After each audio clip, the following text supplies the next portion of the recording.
All right, let's get some of this stuff prepared for the video.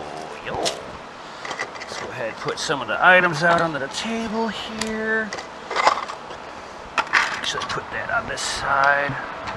Make sure it's good for the camera shot over there. Gotta make sure that everything's good.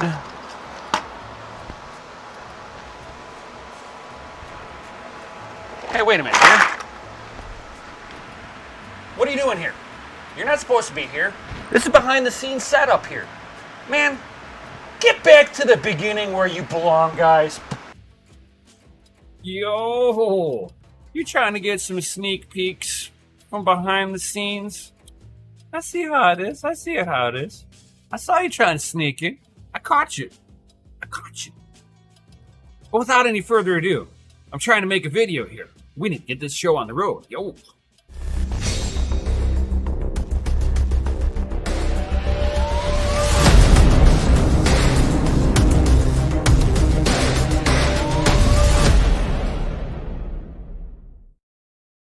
Yo, Crypto Nation.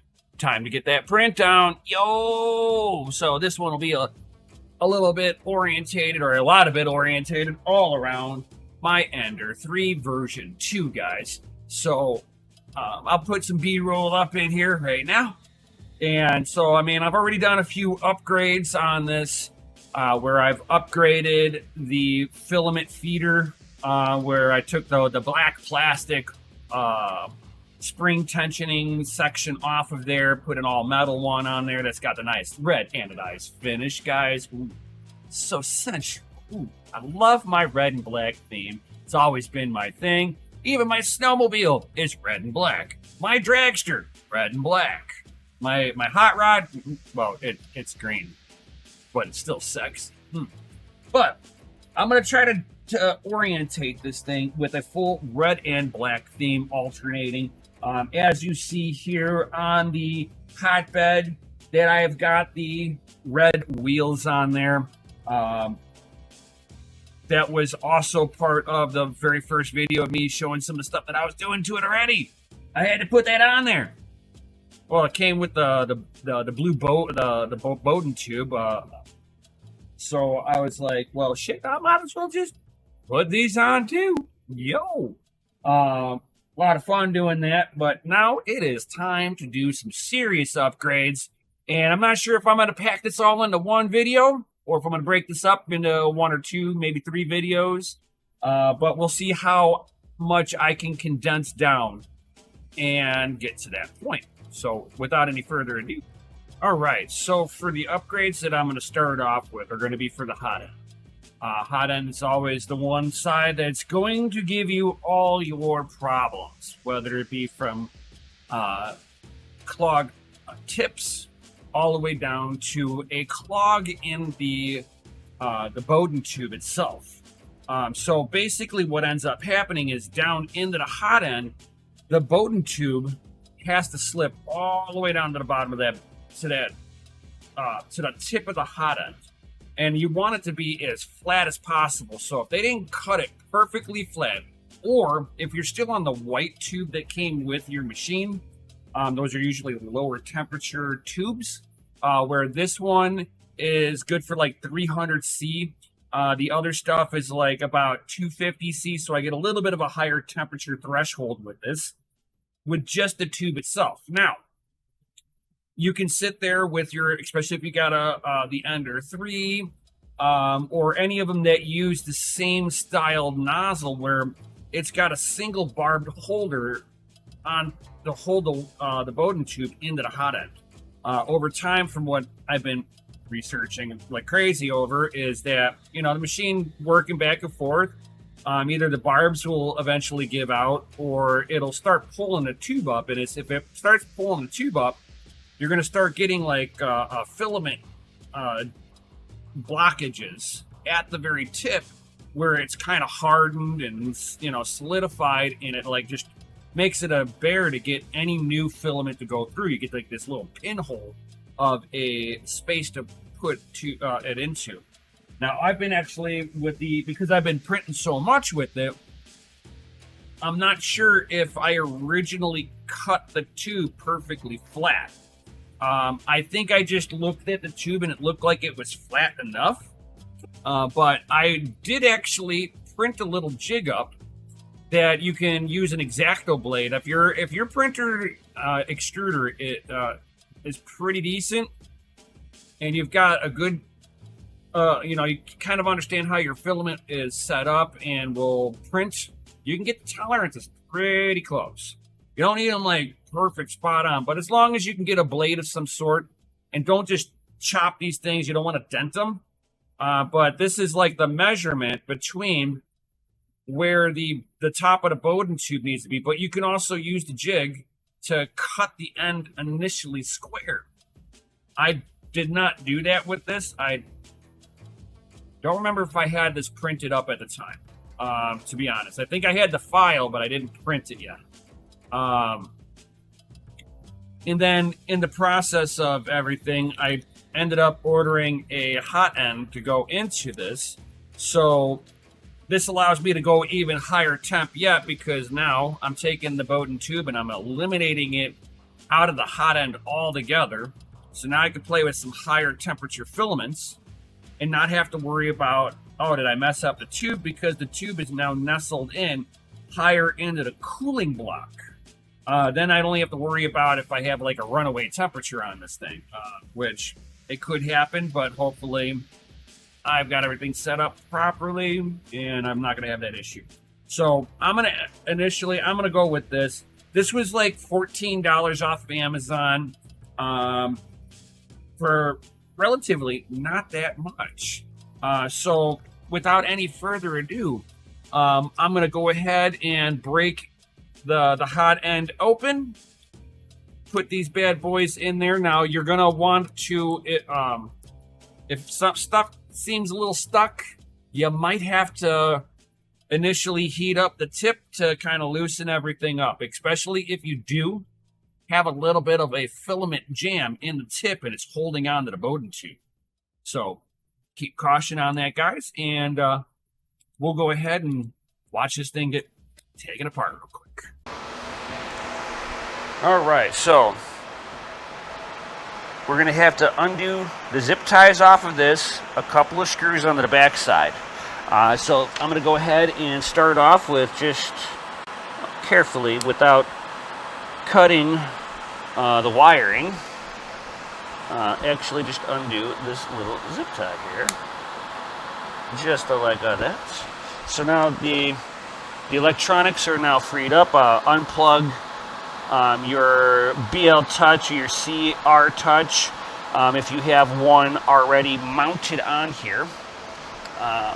So let's go ahead and now demount this.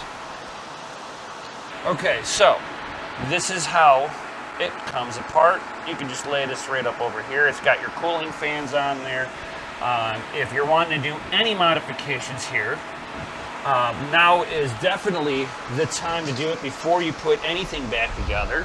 So this here will be the upgrade that I'm going to put underneath here, which is going to allow the fan that's blowing at the cooling parts, to cool the parts down, to cool more evenly all the way around.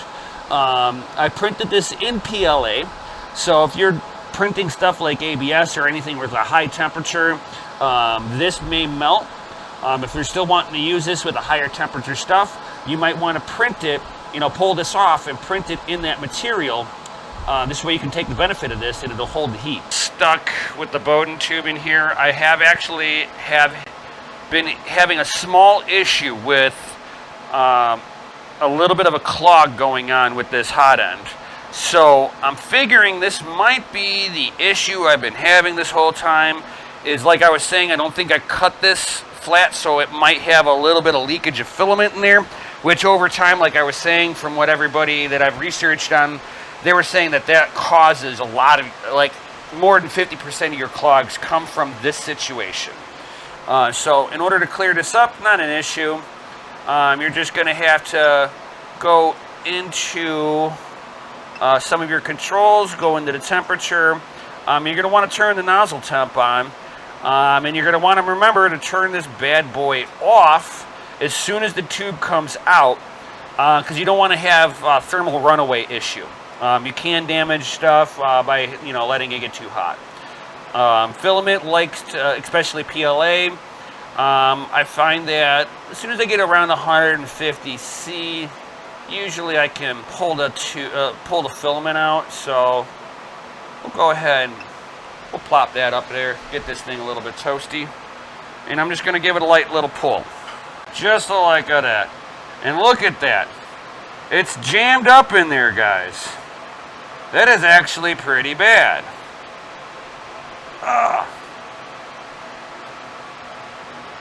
I mean, there's no room in there, and you can see where it's like leaked out too. This is like white filament that or the original captive tube. I mean, so I got it all the way down in there, but it was leaking just a little bit. Just a little bit, guys. So I'll actually be able to change the length on this, so that'll be a good thing. So now that we've gotten a little bit of temperature on this, I could put this over here, guys. I'm actually going to have to take apart this the block on this just a little bit. So let's get to it. All right, so got the hot end apart, as you see here.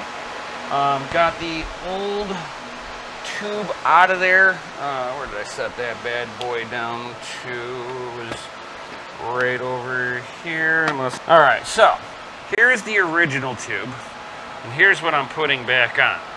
And as you see, the tube still, the Bowden tube goes in there, but not as far. So it's a metal hot end going all the way down to it, which makes for a much better overall print quality. We got the hot end back together on this for the new tube, which the threads were really tight getting in here, so just kind of ease it in there. The threads all matched. It was just, they were stretched in one way. It is an aluminum block, so if somebody over tightens something at some point in time, it will deform the threads on here. So I kind of was like sitting there and taking my tool and just kind of easing it in there, just kind of rocking the threads in there, because I put the threads together from what I pulled off to this, and the threads match. So I knew it was just a deformation, just a little bit on that. So that's all together, nice and tight. I will do my final tightening whenever I get the machine, the whole head back together. That's when you want to do your final tightening on that. Do it under while it's hot. You can do it right now, actually. I mean, I can, no problem. Let me turn the thing on after I just turned it off. But you can certainly do it right here. Just make sure nothing that doesn't need to be hot is going to get hot. And you can take a pair of pliers and a little wrench here, and you go into your control, and you go into temperatures and nozzle temperature and bring it up to temp, guys. Yeah, it's, you can sit there, you do it about 180 is where I did it. Where it cracked loose, it was like about 165 C was where the nozzle broke loose. 96, 100 C, 107, 30. And never break these things free cold. You will break stuff. All right, I like that the way it is. Let's stop it right there, guys. It feels tight enough to me, and I like that. Now we can go on to the other. I could actually let it blow on there a little bit too, so that cool down. I know I'm cheesy. Let's get to the next mod, which will be putting this one on, and we're gonna put it on there like this. All right, so I wasn't able to put this one on. It's set for the Ender3, and it looks like just like a small design change in how the shroud is. So I I got another shroud that I'm going to print up instead. It'll take a little longer, so won't be this video, but I will show it on the next one. And I'll show you me transfer everything over to that one. There was a few things that I wasn't able to really get to work, which was this piece. I don't have any cool time lapse on this, unfortunately. I looked, either I deleted it for some reason, or it didn't record it right. I don't know, but whatever. So this, I've got a different one printed up. I'm not going to show you yet because it looks cool, and I'm not going to spoil it for you because I even went through and sanded a little bit of it and painted some of it. So it looks kind of cool. I like it. I like it like that. And then one other thing that I have got, went and got too, which these are teeny tiny little needles, guys. World's smallest well, they're basically like little handheld drill bits, but all at the different sizes of all the needles tips. So helps with that. I see a few people with this, so I was still figuring for a few bucks I'll check it out. I undid one clogged on it with this and worked pretty decent actually. Get it into the nozzle and give it a little twist and pull out, and worked pretty decent. I liked it. And then finishing up, I also had a small issue with this, and I don't know if it was due to my hot end or if it was the fact that the tips needed to be a pinch longer. I'm thinking that the tips for the extruder needed to be a little bit longer than the ones that I have. They do make ones that are a little bit longer. Same thread pitch. Everything's the same. But I don't think it was making just the perfect... I mean, I don't see any... well, the one that I got on there, you can see a little bit of filament, like kind of stuck in the tube a little bit still. Not like bad, but you can see where I potentially had the issue. Like either I needed to turn up the heat a little bit higher for these to make them work because it was like radiating too much heat off. And that was my issue. Or between the tip of where the threads are and where the nozzle tip is didn't touch with enough tolerance. So hard to say. I was going to, like I said, I'll give one of these to my home Doge, Crypto Mikkel, see what he thinks. If he gets it to work really nicely, cool. Otherwise, I have an all-metal hot end. It is a Swiss, Micro Swiss all-metal hot end. It's like 65 bucks USD. At least it was at the time of me filming this. But gives a full metal hot end. It's got the Bowden tube holder built right into this. And the Bowden tube holder only goes in just a little bit. It barely drops into this. The heat break on this and the fins on it are a lot better than what Creality uses. Like airflow can get all the way around the Micro Swiss, where the Creality one, it's like the backside of it is like milled as flat as can be. No air goes through the backside. So pros and cons with it. Still came with a nice little silicone thing. I really wish they would like just give me black. I don't want blue. Nobody said I wanted blue over here, damn it.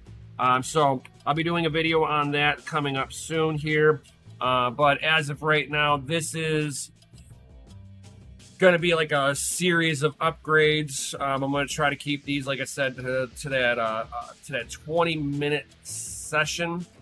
So with that being said, guys, hit the like button, subscribe if you're new here. Make sure you turn the bell notification on. Anytime I drop one of these awesome videos, you'll be notified. We know how YouTube likes to turn that shit off. So definitely, if you like 3D printing, you like mining, It's what I'm going to start doing up over here. It's starting to get into summertime. I think it's time to get into doing some of the hot rod videos that I had originally intended to do and just kind of never did because I don't know. Life gets in the way. Now I got a little bit of free time. I've got my 74 Chevelle. I can sit there and do the car show. So stuff will happen this year. I swear to guys. I swear. So with that, guys, I'll definitely see you all on the next one. Yo.